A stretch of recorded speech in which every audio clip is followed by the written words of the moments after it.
Ok les gars, je crois qu'on n'est pas parti sur des bonnes bases là. Vous êtes prêts? C'est parti. If, stand, else, return, break, end. Coder, c'est un peu comme être perdu au fin fond de la Sibérie et demander son chemin à un sourd-muet. Russe.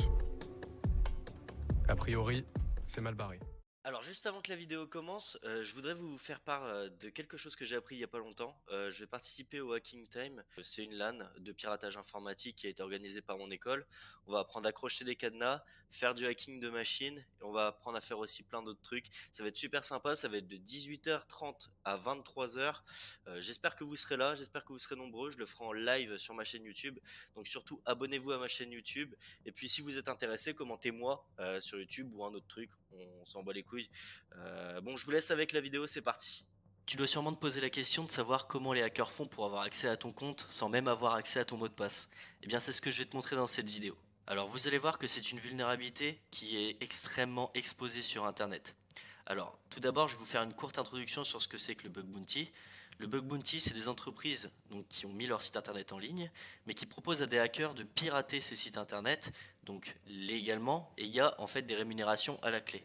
Sur ces bug bounty, on trouve énormément de reports, donc ce que les gens ont trouvé, donc beaucoup de cette vulnérabilité qui s'appelle XSS. Alors XSS, qu'est-ce que c'est?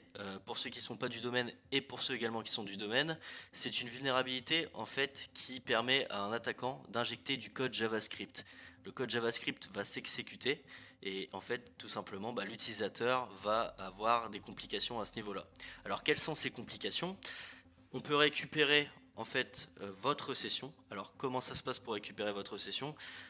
Grâce à la XSS, on va pouvoir récupérer votre cookie. Lorsque vous connectez à un site internet, ça va créer en fait un cookie de session. Ça vous permet en fait de ne pas vous reconnecter à chaque fois. Donc ce cookie est temporaire, mais une fois qu'on l'a, on peut se connecter à n'importe quelle session sans avoir besoin du mot de passe. Donc ça, c'est une énorme vulnérabilité parce que ça te touche toi en tant qu'utilisateur et ça touche ta vie perso. Bah écoute, c'est ce que je vais te montrer dans cette vidéo, pas à pas. C'est comment est-ce que je peux injecter du code directement sur une page internet et que je puisse récupérer ton putain de cookie de session. Alors voici un petit peu les vulnérabilités XSS qui existent. On peut aller sur directement CVE détail. Hop. Alors là il va rechercher énormément de choses parce que normalement il va chercher ce qui correspond au terme XSS. Ok, vous voyez, il y a énormément de vulnérabilités XSS qui touchent énormément de sites internet. En l'occurrence, en fait, ça va toucher des applications qui tournent derrière les sites internet. Et en fait, c'est ça qu'on va exploiter. Une mauvaise version d'une application ou une version d'une application qui n'a pas été patchée. Ça va nous permettre d'exécuter, par exemple, du code JavaScript dans la page et directement de récupérer tes infos ou les infos de l'administrateur. Ok, donc là, j'ai accès au site internet, comme tout utilisateur pourrait avoir accès au site. Et là, en fait, je vais faire exactement ce que tout le monde ferait, se connecter. Hop. Donc j'ai créé volontairement un utilisateur de base. User pass. Hop. Et donc en fait, une fois connecté, donc j'ai bienvenu user. Et je vais vous montrer ici dans inspecter l'élément, mémoire. Donc là, il y a un cookie qui est créé. Donc ce cookie va nous permettre en fait de nous connecter à une session spécifique sans pour autant entrer un mot de passe. Et donc là, je suis toujours connecté, hop, tac. Si je vais ici et je retourne sur le home, on refait inspecter, on va ici dans stockage toujours, et on voit toujours que le cookie est toujours présent. Donc c'est à dire que j'aurais pas besoin de me reconnecter pour réaccéder par exemple à mon profil, je suis toujours connecté. Donc voici un petit peu à quoi ça sert les cookies de session. En fait, ça permet de garder la session active et pas avoir à se reconnecter à chaque fois. C'est pratique dans certaines configurations, mais si le site est mal configuré, pour nous les hackers, c'est pratique aussi parce que nous on peut se connecter à ta session. Alors du coup, là ce que je vais faire c'est que je vais accéder en fait, si vous voulez, mon objectif c'est d'accéder à admin. Donc là vous allez voir que j'y ai pas accès parce que tout simplement en fait l'utilisateur admin je ne l'ai pas et je vais vous montrer comment est-ce qu'on peut l'avoir du coup grâce à cette vulnérabilité. Ok, donc on part sur la section du coup commentaires et ici tac, si je mets un premier commentaire test. Ici vous voyez, je vais retourner dans la section commentaires, j'ai effectivement mon commentaire test qui s'affiche. Donc ça c'est ok. Et donc en fait c'est cette section commentaires qui va être vulnérable. C'est avec cette section commentaires que l'on va en fait pouvoir avoir le cookie administrateur. Donc je vais vous montrer ça tout de suite, ça va être vraiment marrant. Donc ok, on se retrouve sur cette section commentaires. Donc vous voyez que j'ai mis effectivement le premier commentaire s'affiche bien. Là du coup je vais mettre le second commentaire, donc là qui est une balise script et qui va me permettre en fait de récupérer un cookie. Alors, on va pas avoir besoin d'exegol à mon avis pour l'instant, ça ne nous sera pas utile. On va tout simplement en fait, tac, poster. Donc ok, vous voyez que le commentaire est effectivement là, ici, donc vous voyez qu'il y a un affiché, c'est parce que le script s'est effectivement exécuté. Donc je vais vous montrer maintenant comment est-ce que on le récupère. Donc ici on va sur une nouvelle session, on fait simplement une écoute sur le port 444, parce que je vous le rappelle, ici on a fait ça sur notre adresse locale, et on a mis le port 444. Tout simplement en fait on va écouter sur notre adresse locale et sur le port. Ok, donc ici, si je retourne ici dans le commentaire et que j'actualise, normalement ici dans le terminal, ok, et en fait on a bel et bien récupéré un cookie de session. Donc là, ici, on a récupéré le cookie de session de l'utilisateur. Donc juste sur le fait qu'il ait cliqué sur la section commentaires, ça nous a permis de récupérer le cookie de session de l'utilisateur. Donc potentiellement ta session à toi. On va aller essayer de récupérer celui de l'administrateur. Donc c'est exactement la même chose. L'administrateur en général quand il crée un site internet il va toujours un petit peu regarder ce qui se passe dans la section commentaires pour voir un petit peu s'il y a eu en fait tout simplement c'est les utilisateurs qui sont actifs, ce qu'ils pensent de leur marque, ce qu'ils pensent de machin. Ils vont toujours aller regarder la section commentaires pour voir si leur site plaît à tout le monde, ce qui est tout à fait normal. Donc ici on imagine que l'administrateur du coup se log.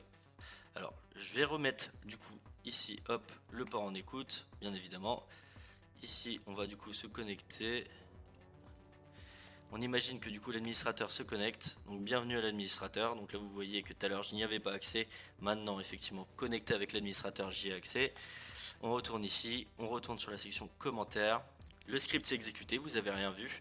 Pour vous c'est juste un message vide, et là vous allez voir que j'ai récupéré du coup le cookie de session de l'administrateur. Tac, alors on va faire un petit logout.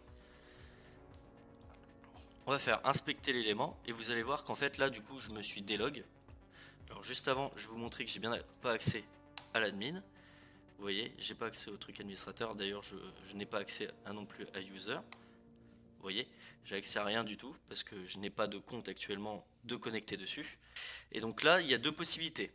Alors, soit vous installez une extension qui vous permet de changer le cookie, soit vous passez directement par un outil qui s'appelle Burp Suite et qui est totalement gratuit et qui est super simple d'utilisation. Donc je vais vous montrer ça tout de suite. Donc ici, on se connecte du coup à Burp Suite. Donc je vous rappelle qu'on a le cookie administrateur qui est juste au-dessus. On va ici dans Proxy, c'est bien, c'est marrant. Mais avant, il faut aller dans Target, on open le browser. Donc là, il me dit que c'est pas le sandbox. En fait, si vous voulez, j'utilise une session Exegol donc qui tourne en fait sur une espèce de machine virtuelle et il faut que j'active une option pour pouvoir l'ouvrir en tant que navigateur. Donc cette option, elle est juste ici dans Burp Suite. Hop, ici, Reboot Sandbox. Voilà. On active cette option, on se connecte. Et c'est pas parce que vous êtes en HTTPS que vous pouvez pas récupérer le cookie de session de l'administrateur. Hein. Là, c'est juste que je l'ai démarré en local, le serveur. Le site internet, c'est pas moi non plus qui l'ai créé. J'ai récupéré le site internet totalement gratuitement, justement sur HTML5 Up. Voilà, j'ai récupéré la template. Par contre, j'ai ajouté le login et du coup le commentaire pour pouvoir justement exploiter cette vulnérabilité. Alors du coup, ici, on va dans Proxy, on va faire intercept is on. On retourne ici, on va dans le /login et on va se connecter du coup ici à la session user, donc comme si j'avais déjà un compte, moi en tant qu'attaquant. Hop, tac tac. Et donc ici, on va aller dans le HTTP history, et vous voyez que du coup ça m'a redirigé vers le /user pour m'afficher du coup la page bienvenue user. Aussi simple que ça. Et là on voit que dans cette requête, il y a le cookie de session. Vous allez le send to repeater, tac, et ici en fait vous allez tout simplement changer le cookie de session en celui de l'administrateur que l'on a volé précédemment. Et ici, on va se mettre en /admin. Et vous voyez que j'ai accès à la session de l'administrateur. C'est aussi simple que ça. Alors maintenant, je vais te montrer quelque chose d'encore plus simple qui va fonctionner normalement. Alors ça, je ne l'ai pas retesté. C'est avec l'extension. Alors normalement, c'est Cookie Changer, je crois. Cookie Editor. Donc là il me dit qu'il n'y a pas de cookie effectivement parce que je crois que je suis délog. Ouais, je suis pas log. Donc on va faire comme si j'avais du coup mon compte. Tac. Et là du coup on a effectivement du coup le cookie de session qui est juste ici. On va faire CTRL V pour le cookie qu'on a précédemment volé. On va faire Save. Donc là, ça save le cookie de session. Et désormais, je peux accéder à l'administrateur.